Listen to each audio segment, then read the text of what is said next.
आसिम रियाज ने जिस फुकरा इंसान का हाथ तोड़कर उन्हें शो से बाहर किया था, अब एक ऐसी हरकत की कि लोगों का दिल जीत लिया। जी हां, उस आसिम ने जिसके बारे में लोगों ने कहा कि बड़ा एरोगेंट है, बड़ा ही खुद को क्या समझता है पता नहीं, उसने दिखाया कि वो हमेशा एरोगेंट नहीं बल्कि वो अपना एक एटीट्यूड कैरी करता है और वो जब जरूरत पड़ेगी तो आपके खिलाफ भी जाएगा अगर आप उससे चैलेंज करोगे, लेकिन आप एज अ स्पोर्ट्समैनशिप में आओगे तो वो आपके लिए खड़ा भी रहेगा। और आसिम रियाज ने जब फुकरे की टीम के मेंबर को संभाला हरियाणा बुल्स के लिए, तो फिर दोस्त लोगों ने कहा ये अपना आसिम रियाज है जिसको हम जानते हैं।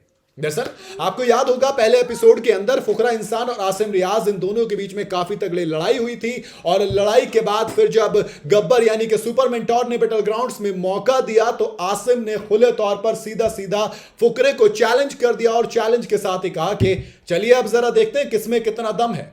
उस दम दिखाने के लिए एक टास्क दिया गया, उस टास्क में परफॉर्म करना था आपको। कैसे करके? एक डंबल रख दिए गए थे और एक मुग्दल रख दिए गए थे। जीरो का टर्म बचपन में खेलते थे वही बनाना था लेकिन दूसरे तरीके से। अब वही चीज कर रहे थे कि फुकरे से आप बहुत तेज थे, आसिम को क्लियरली दिख रहा था। इवन उस टास्क को आसानी से जीत भी जाते, मतलब आसानी से तो नहीं बट हाँ कंपटीशन होता, बट वो जीत उसमें तय थी उनकी। तो ऐसे में क्या होता है, फुकरे जब तेज भाग कर जा रहे होते हैं, पैर स्किड करता है, शोल्डर लगता है प्लेटफॉर्म पर और शोल्डर उतर जाता है। इसके बाद फुकरा इंसान घर पे, फिलहाल तो रेस्ट में, लेकिन अब जब फुकरा नहीं थे और जब एपिसोड आया तो सबसे पहले लाइव अवेलेबल आए तो आसिम ने उनका हाल पूछा कि भाई शोल्डर कैसा है। लोगों को यह चीज पसंद आई, लेकिन जब फुकरे की टीम यानी कि दिल्ली डोमिनेटर्स आए मैदान पे सामने, जो एक इतना तगड़ा बंदा था रजत की टीम का, भाई निखिल, मैं क्या बताऊं आपको। एक तरफ राठी, पुष्पेंद्र राठी जो कि दिल्ली के थे, उनको पोल खींचने थे। अब एक तो गब्बर ने पता नहीं उन दोनों को चुना क्यों, आपस में टक्कर देने के लिए। इजीली था, मुझे पहले से पता था निखिल बड़ी आराम से हरा देंगे उनको और यही चीज हुई भी। बट आसिम ने किया कि आसिम ने समझाया कि भाई तू कर सकता है, तुझे पता है, ट्रिक बताई। इवन पुष्पेंद्र, उसका मुझे लग रहा था भाई आधा भी नहीं था। एक बंदा जो बॉक्सिंग करता है और एक बंदा जो पावर लिफ्टिंग और जिसकी बॉडी तगड़ी है, उसके सामने कोई कंपैरिजन नहीं था।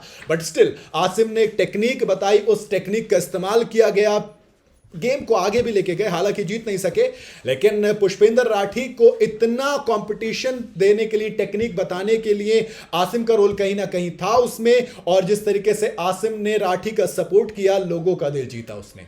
वाकई में लोगों को यह बेइंतहा पसंद आई। वीडियो सोशल मीडिया पर आया तो लोगों ने पॉजिटिव कमेंट किए। हालांकि कुछ नेगेटिव कमेंट हमेशा की तरह होते हैं, कुछ लोग अभी भी गालियां देते ही हैं, लेकिन आसिम को मैक्सिमम लोग यही बोल रहे थे कि आसिम भाई स्पोर्ट्समैन यही होता है।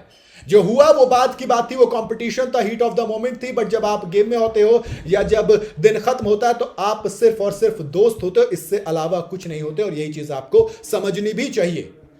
बाकी ये अदा, ये काम का तरीका, आसिम की ये मोमेंट, ये जेस्चर आपको कैसा लगा कमेंट में जरूर बताइएगा मुझे। वीडियो अगर आपको पसंद आई हो तो इसे लाइक और शेयर जरूर करें और जाते जाते चैनल को फॉलो और सब्सक्राइब जरूर करते जाइएगा।